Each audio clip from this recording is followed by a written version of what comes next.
such as rapid prototyping, computer-aided design, design thinking methodologies.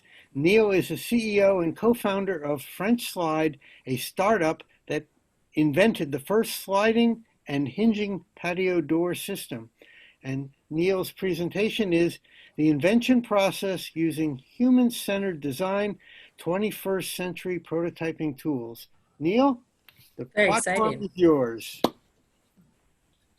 Oh, gotta unmute you. You have to unmute him. Okay. There you go. Now you can go. Yeah, thank you very much, Jake. I really appreciate everything you guys have put together here, and I think it's really important just in general to kind of expose the invention and innovation process, because I can definitely tell you when I was studying in elementary school and such, I definitely heard about some of the most famous inventors throughout history, but really never understood that that was still something that people were doing, and that there were actually still problems to solve, I guess, that I could actually maybe work on solving myself. And so I think it's great to just expose that to the to everyone that's joining in, and I'm excited to get started. I'm going to go ahead and share my screen here with you. All right, can you see that okay? Absolutely, we see it. Great. Okay, yeah, so I just wanted to kind of give you guys a little bit of background on the invention process with a focus on human-centered design and iterative prototyping in general. And what I'm going to do is actually take you through the process, give you a little bit of background on the human-centered design process, but take you through the story, kind of how we used the processes while we were working on French Slide. So that way you guys get some real concrete examples of how everything kind of can actually work out in practice. So just to give you a little bit of background, IDEO defines human-centered design as a creative approach to problem solving that starts with people and ends with innovative solutions that are tailor-made to suit their needs. So the key there is that there's a problem to solve. So there is something that people out there are looking, they have an issue and they want someone to solve that need. And so human-centered design takes people into consideration from the very beginning and really sets out to discover and develop a product that people that are meant to, that the people that you are designing that product for are truly going to love that product the way that you hope, because you've considered them throughout the whole process. And so it really focuses on first inspiration, getting inspired to solve a problem, and then an ideation phase and implementation, but they're really constantly going back and forth through each other. And so the inspiration phase is really where you learn how to really understand that the people that you're trying to solve a problem for. So observing their lives, hearing some of their issues, their hopes and desires, and really trying to paint the picture of what their ideal world might look like. So for example, with French Slide, we were looking at homeowners and trying to figure out when they're purchasing patio doors, or when they're trying to operate their patio doors, what are the things that they look for, and what do they use their doors for themselves? Is it for entertaining guests, or do they only really use the patio door to move furniture through, or what is it?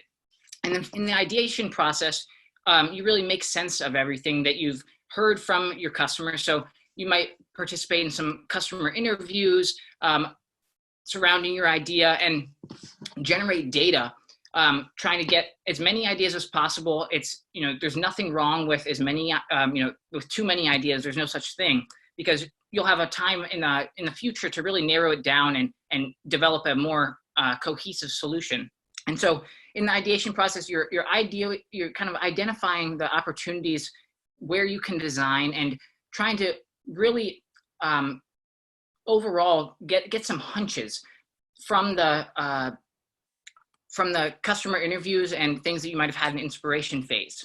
And then when it comes to the implementation, this is where you really bring the solution to life. You do more extensive prototyping, and you really figure out how the impact, or how the idea is going to get to market, and what kind of impact it really might have on the world once it's in the market.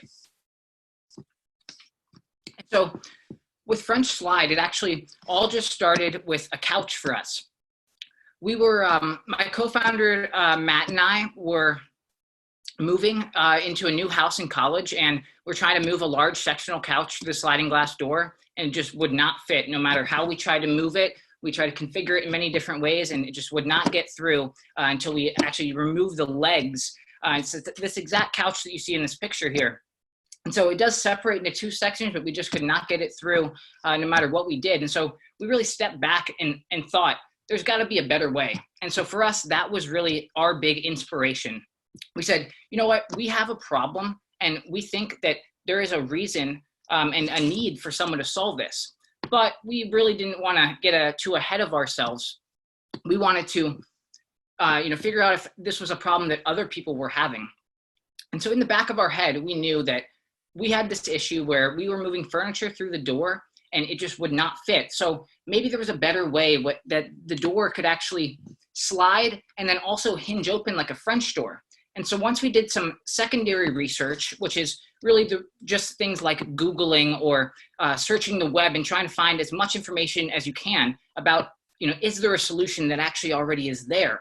And so once we realized there's really only two types of patio doors, there is sliding or hinging, we decided to pursue this further. And we, in the back of our head, knew that the furniture issue might be a thing, but we thought there might be some other reasons why people might want a sliding and a hinging patio door. So once we started talking to people, we actually realized that there were a whole slew of reasons regarding the reason to have the patio door. And so this is actually a screenshot of a customer interview. We use Google Forms, a free service, to create some questions that we thought people might need to answer. And then we sent that out to friends and family and other people using Facebook and other means. And we're able to gather some feedback and real data so that we could then structure our hypotheses to move forward. And so once we had some data, we had some hunches. What we heard from the customers was that it wasn't just moving furniture through the door that might be a reason for wanting to have both features, the sliding and the hinging. We heard that when you're installing a door, you want it to just work easily, but you also want to be able to open it completely up to the outdoors. And we realized that there are many issues with both patio doors. So for example, sliding doors are great because they're easy to use, they're efficient, and they're affordable, but you can't ever really hinge the door completely out of the way. Whereas the hinging doors provide accessibility, ventilation, and luxury, but they're much more expensive and they can't be installed everywhere, such as coastal areas. And so what we want to do is create a solution that combine the best features of the sliding patio doors with the hinging patio doors, but while eliminating some of the typical, traditionally associated drawbacks from the doors to really provide a perfect patio door for any space and every place. So this is going through the ideation process. We were able to explore these hunches that we had further, going back to the testing and talking to customers and constantly gathering feedback. Once we did that, we were able to implement the solution by doing further development, such as mechanical engineering, and really developing a hardware system that allowed the door to accomplish the functionality that we thought that people were going to want. And then later on, we're able to verify and ensure that people were looking for a product like this. And so in the implementation phase, you are constantly doing prototyping, which could be many different levels. So shown here is a more recent half-scale prototype of a patio door that is more of a functional prototype just before the level of a production-ready prototype. And so I'll show you in a couple minutes a little bit more about the various levels of prototyping and how you can get started, even if it's seeming a little bit daunting in the beginning. You don't really know exactly where to go. And so further in the implementation, there's a big focus on always trying to get feedback and bring your questions to your customers and make sure that what you're thinking that they are going to want as a function is really something that they're going to want. And then along the way, we've also been working on building partnerships with the window and door manufacturers that are going to work with us to manufacture the windows and doors while we're focusing on the hardware design of the system itself. And so what we did in terms of the end of the ideation phase is really implementing the solution of combining the best features of the affordable, high-performing sliding door, but lacking the luxury of the original hinging door, and then taking those features and putting them to create this perfect patio door for any space in every place. And so throughout the implementation, we focused on different types of prototyping. So shown on the left of the screen here is more of a schematic drawing, just showing us the general functioning of how each part functions and goes together. And once we were able to really visualize that on the computer, then we're able to really create a prototype that we believe is going to function the way that we hope. And so here I'll just play a quick little video showing a little bit of the prototyping phase in a local makerspace that we have been working in Richmond, Virginia, Build RVA, where they offer people of all ages access to a full machine shop and wood shop to work on their products or different ideas. So here's a quick little clip.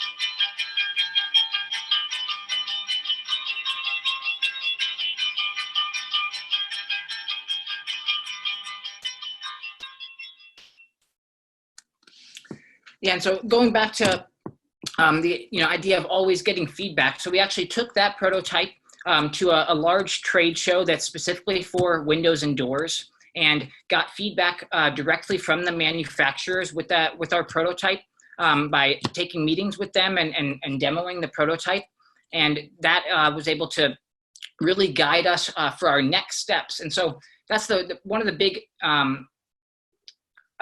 things to emphasize about the human-centered design process is constantly talking to your customers or your prospective customers to see and make sure the way that you're going is really the way that they're looking for. So you don't want to design something that no one's going to want except for yourself.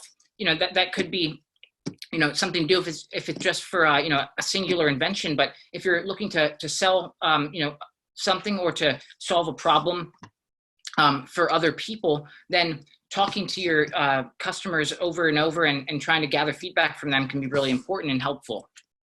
And so this is just showing a little bit more of, I just showed you a little bit of the more advanced prototype, but you can actually see over on the left here, started with really a very basic prototype that actually never quite functioned the way we thought it was going to, because we really hadn't spent enough time in the sketching and initial ideation phase. So we actually went back to the brainstorming phase after that and did more ideation and kept iterating over and over. And so we kept moving forward with different levels of and types of prototypes.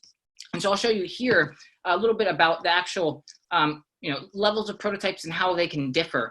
So we have over on the upper left corner a form model, which really focuses on a very specific physical aspect of the model itself. And so in this case, we're looking actually at just a quarter section of a door itself. And the purpose of this was to specifically get the triangular area shown right here to perfectly line up with the hardware. And so with that, it allowed us to produce just a small piece of the unit without building an entire door. And then if it was the wrong size, we'd have to build the whole thing again. This allowed us just to build a small section and then make sure it was right and then move on. And then over down here at the bottom left is really the most basic version. I don't have a picture shown here, but that's your sketches, if you can imagine, and just hand drawings or cardboard prototypes, which really can convey a lot of the purpose of your invention. And if that's if you don't have any money and you can't afford to create a form model with a 3D printer, there's nothing wrong with creating a paper prototype or a cardboard prototype. You can really get across a lot of the questions and the functions of your product with just a cardboard model, and go and bring that to potential customers. And they'll actually be able to provide you with feedback and give you real market data that will help you drive your idea further. And shown in the bottom left or bottom right corner, sorry, here is a virtual prototype, which is done using computer-aided design. And so it's actually a 3D model that we use for marketing purposes, as well as to just visualize how the model is going to work in general. And so some of you guys might be familiar with the computer-aided design process, but if you don't have experience with 3D models, there's a lot of people in the inventor communities that work on do 3D modeling and can help with that. And so that's always a good another good resource if you aren't quite ready to do a full physical model, like one of the alpha prototypes here or one of the beta prototypes. So the alpha, beta, and production prototypes are really the stages of the more comprehensive and functioning prototypes. So like I said, it still starts very basic and really made with just some basic saws and a couple printed components. And then going further, it gets a little bit more complex, where the parts work how they're supposed to, and it looks and functions how it's supposed to. However, it's not ready for production. And so that's what the next step is, creating the production ready prototype, which will be the one that is going to go into the stores. For example, I saw a young lady earlier with a card game, I believe it's called Betcha Can't. And so she had a full production ready prototype, and she had her product for sale in Target. And so that would be an example. If you had just one version of the model of that, ready to go for the stores, and you were able to show that off, that would be an example of a production prototype. And just to wrap things up here, here are some general tips and strategies for practicing human-centered design throughout the 3 phases. And so, again, starting with inspiration, having that initial problem and, something to solve, and, really having being inspired to solve something that you experienced or that you saw someone experience. It could be, anything, especially in, with everything going on right now, we're seeing a lot of people experience things that maybe we're not used to. And so maybe we have, an inspiration to help someone else. And then going through the ideation phase, we consider ourselves and other people that, might want to use our product. And then we implement that solution, always considering the different factors that we've been getting from data and from interviewing different people. And so this is a bit of an extensive list, but on the next page, I'll have a short a little QR code here. And so this will actually just give you direct access to this presentation here if you're interested, and allow you to download it, the PowerPoint.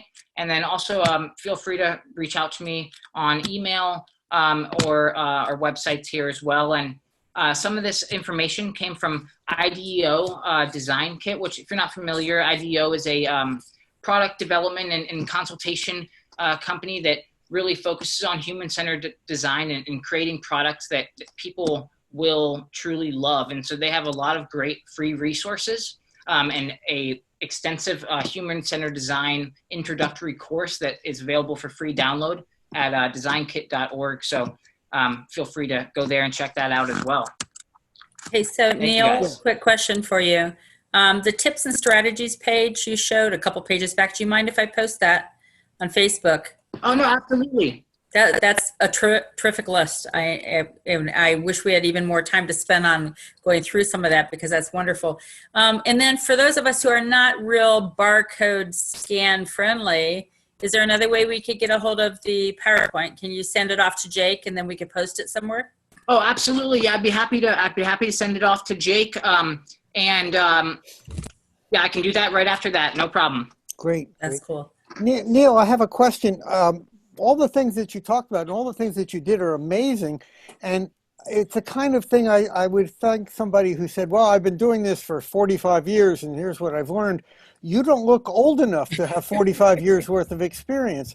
How did you know to do this when you were starting? Well, yeah, it was really kind of like I mentioned before, I really didn't have a background in this, but I've really, tried to find as many resources as possible, online and such. And also I went to Virginia Commonwealth University. They have a Da Vinci Center there. And so my co-founder actually ended up studying product innovation kind of as a result of us coming up with this idea, in general. And so we've really just been learning, along the way as we go. But, there's so many great resources nowadays, available. And I would really encourage anyone to, join their local inventor community or local startup community in general. And so even though this isn't, as much of like a tech product, like a lot of startup things might be, I've really, kind of gotten into all of the communities that people are making things or building things, trying to just, join those communities as much as possible. Neil, I have a question. You said you went around to talk to customers. You went to a door show and showed it to people. Weren't you afraid somebody was just going to steal your idea? Well, yeah, that was, in the beginning, we spent a whole lot of time being, very reserved around, our idea. And we do have a patent now. And so that does, help our case. But, even with that provisional patent, it gives you the ability to, have the patent pending. And so, you can, I wouldn't recommend going and posting, your idea all over the place just with that. But, you can feel like you can have some conversations, because that's the other thing is, if you don't tell anyone about it, then it'll really never get out there. And so while in the beginning, you want to be a little bit more reserved and, make sure what you're doing is kind of worth pursuing. Once you've, done that kind of covered your initial bases, you might as well get out there, because if you don't do it, at some point, then it'll never happen. I love the stories that you're telling about all the things that you've done and done right. Okay. But I'd also love to learn from your mistakes. Can you tell us the one thing that you did that was a big mistake and you would never do that again?